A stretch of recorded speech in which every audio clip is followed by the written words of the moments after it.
ദേശീയപാത കരയാമ്പറമ്പ് സിഗ്നൽ ജംഗ്ഷനോട് ചേർന്നുള്ള അപകട കുഴികൾ ആഴ്ചയിൽ 3 ദിവസമാണ് വന്നടയ്ക്കുന്നത്. ടാർ ചെയ്യുന്ന കുഴികൾ 24 മണിക്കൂർ പോലും ആയുസ്സില്ലാതെ വീണ്ടും ഗർത്തങ്ങൾ രൂപപ്പെടുകയാണ്. ഇതിനെതിരെ പ്രദേശവാസികളും പഞ്ചായത്ത് അംഗവും പ്രതിഷേധവുമായി രംഗത്തെത്തുകയാണ്. ഒരു മാസത്തോളമായി കുഴികൾ റീടാറിംഗ് ചെയ്യാൻ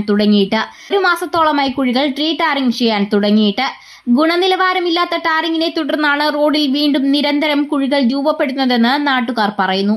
ഈ പ്രദേശത്ത് ബൈക്കുകളും കാറുകളും നിരന്തരം അപകടത്തിൽപ്പെടുന്നത് പതിവാണ്. കുറച്ചു നാളുകൾക്ക് മുൻപ് ഒരു യാത്രക്കാരൻ കുഴിയിൽ വീണ് മരിക്കുകയും ചെയ്തിരുന്നു. ഇതേ തുടർന്ന് ഹൈക്കോടതി കുഴികൾ മൂടണമെന്ന് നിർദ്ദേശിക്കുകയും ചെയ്തു. എന്നാൽ ടാറിംഗ് കൃത്യമായി ചെയ്യാത്തതിനാൽ കുഴികൾ രൂപപ്പെടുന്നത് പിന്നെയും പതിവായി. ഇപ്പോൾ നിരന്തരം റീടാറിംഗ് പ്രവൃത്തി ചെയ്യുന്നത് ഒരു തുടർക്കാഴ്ചയായി മാറിയിരിക്കുകയാണ്. ജനങ്ങളുടെ ജീവൻ വെച്ചാണ് NH അധികൃതർ പന്താടുന്നത്.